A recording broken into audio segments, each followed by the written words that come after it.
Então, eu vou discutir aqui a questão, duas questões. Uma questão sobre a ideia de liberdade de expressão e outra sobre a questão dessa hipocrisia, né?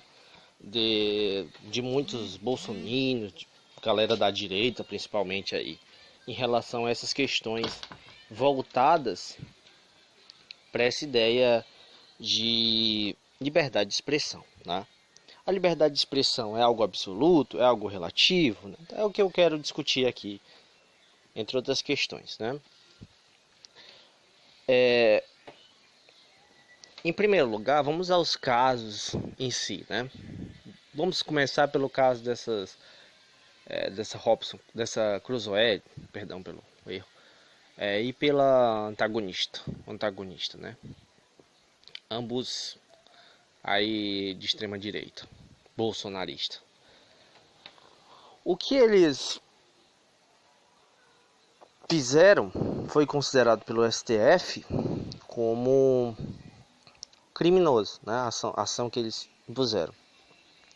Há muitos questionamentos em relação à forma como o STF agiu, porque o órgão diretamente proibiu, né, aquela veiculação daquela notícia. O próprio órgão fez isso, quer dizer, o órgão fez algo que é de benefício dele próprio. Isso é uma questão complicada, realmente cabe sim certos questionamentos para isso, né? Então é possível sim que diga que a forma como eles agiram não foi uma forma correta, ou pelo menos não foi a forma ideal, apesar de provavelmente eles estarem certos na ação deles, não da forma como fizeram, mas a ideia em si está certa, né? Porque há um limite sim da liberdade de expressão. A liberdade de expressão ela não é algo absoluto. Ela não está acima de tudo e acima de todos, né? Então a gente tem que entender isso para a gente poder compreender melhor as coisas, né? Compreender melhor as leis, principalmente, porque a lei diz sobre isso, né? Então não é porque tem liberdade de expressão, então você vai lá poder mentir, dar notícias completamente falsas e veiculá-las, né? E não vai ter nenhuma, vamos dizer, nenhuma retaliação, né? Mas aí existe um outro problema. É por isso que eu sempre digo para as pessoas, elas devem conceituar aquilo que elas defendem, aquilo que elas pensam. O que é para você liberdade de expressão, né? E o que você defende? Você defende a liberdade de expressão total, né? Aí é que está a questão, né? Porque essa Cruzoé e esse antagonista, assim como os bolsonaristas e outros grupos, não defendem a liberdade de expressão como um direito para todos. Pois no caso do Lula, quando foi liberada para o Lula dar entrevistas, que eu nunca vi isso, nunca vi ninguém ser proibido de dar entrevistas para a imprensa, isso é algo ridículo, isso é um tipo de censura completamente absurda, né? Esses sites e as revistas Cruzoé ficaram a favor quando o ministro Fux proibiu, né? Quando o ministro do Supremo proibiu essas entrevistas no ano passado. Eles aplaudiram a censura contra Lula e hoje reclamam de censura. Então é de uma hipocrisia absurda, né? E no caso do Lula é censura por quê? Olha o que acontece. Censura é quando você proíbe alguém de veicular aquilo. No caso da Cruzoé, do antagonista, eles já tinham publicado, eles não foram proibidos de publicar, eles publicaram. Depois da publicação foi avaliado que houve mentira, aí eles respondem por isso, por essa mentira que eles veicularam, né? Ou por qualquer outra problema que deram, difamação, ou calúnia, enfim. Isso não é censura. Porém, se você é proibido de dar entrevistas, proibido de publicar algo, né, antes mesmo de ser ali avaliado, então isso é uma censura, né? Então foi o que aconteceu no caso do Lula. No caso do Lula foi uma censura total, inquestionável, né? Aí agora o STF voltou o ministro do STF liberou o Lula para dar entrevistas, né? E é interessante isso, gente, porque assim, o que justificativa alguém pode usar para dizer que o Lula não pode dar entrevistas? Porque você não pode dizer assim, ele é um condenado pela justiça, então ele não pode dar entrevistas. Gente, até mesmo os maiores psicopatas do país e do mundo dão entrevistas. Escrevem livros sobre eles, às vezes são publicados livros deles, filmes sobre eles. Então não faz sentido nenhum. Aí tem documentários, entrevistas, enfim, de veiculação mundial. Então não faz sentido nenhum você dizer que alguém é proibido de dar uma entrevista. Isso fomenta muito mais a ideia de que o Lula é sim um preso político, além de todas as outras coisas, né? Mas isso também já é um outro indício disso. Quer dizer, o cara não pode dar entrevista, né? Então, assim, é de uma hipocrisia tão grande esses grupos, né? Que a gente fica meio abismado às vezes, sabe?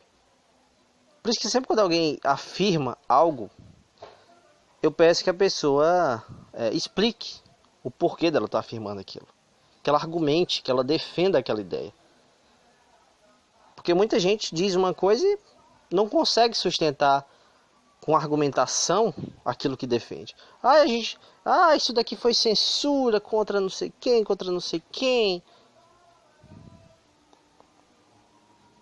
Mas ela não consegue sustentar isso. Elas reclamam algo porque foi feito contra alguém que elas gostam. Então, se alguém que elas gostam, que elas têm alguma afinidade ideológica ou simpatia, seja lá pelo que for, elas vão defender, não é uma defesa racional, com base em argumentos, explicando ali questões do direito e tudo mais. Não. Simplesmente, se eu gosto, então essa pessoa tem que ter uma liberdade total, essa pessoa pode fazer tudo, mesmo que seja algo contra a lei, ela não pode ser punida. É assim que eles seguem, né? Assim, é essa lógica que eles seguem e que eles seguiram em relação ao Danilo Gentili, em relação agora a essa Cruzoé, antagonista. Mas quando é contra alguém que eles discordam, aí não precisa apresentar prova nenhuma, você pode prender sem provas, você pode censurar a pessoa, que não tem problema nenhum.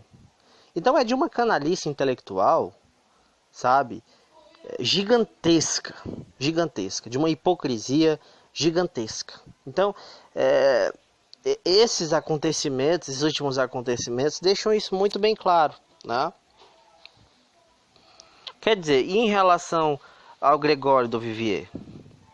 Será que é extrema-direita? Será que é o Nando Moura? Será que esses caras todos aí eles vão colocar algo contra isso? Contra essa censura? Ou contra processos que ele vai receber? Que ele receba? Do Moro, do Bolsonaro, seja lá de quem for? Entendeu? Esse é o grande ponto, né? Essa desonestidade intelectual para poder defender ali uma ideologia, passando por cima da legislação, de tudo. É isso que vem acontecendo no Brasil depois do golpe. É por isso que a gente nunca deve esquecer do estado de exceção que a gente entrou. Isso é um estado de exceção, onde o direito ele é deixado de lado. entra naquela lógica que diz assim, aos inimigos, ou aos amigos tudo, aos inimigos a lei. Nem sequer a lei, né? Na verdade. Mas é isso que é o estado de exceção. O estado de exceção, para uns, ele dá todos os direitos, todos os privilégios, e para a grande maioria, principalmente para os opositores políticos, ele persegue, ele censura em outras coisas, entre outras coisas. Então é isso que o bolsonarismo pretende estabelecer, essa ideia de que, olha, para esse grupo aqui merece tudo, né? Esse outro grupo não. Esse outro grupo não merece nada. Esse outro grupo é para matar esse outro grupo. Não tem problema matar essas pessoas. Não tem problema prenderem injustamente elas. Então não dá para ter diálogo com gente assim. Não dá para ter diálogo. Não dialoga. A gente não dialoga com gente que tem esse pensamento ridículo, né? Então é por isso que para mim, assim, quando aparece um bolsonarista aqui, eu nem dou bola, eu nem dou trela a ele. Porque o tipo de argumento que ele utiliza, não dá nem para chamar de argumento, né? De mentiras, de falácias, de bobagens, de preconceitos, gigantesco. Então assim, eu não dou nem trela não, né? Então é isso, né, gente? A gente tem que pensar melhor esse tipo de coisa. Tentar entender melhor o que é está acontecendo no nosso país. Obrigado a todos e até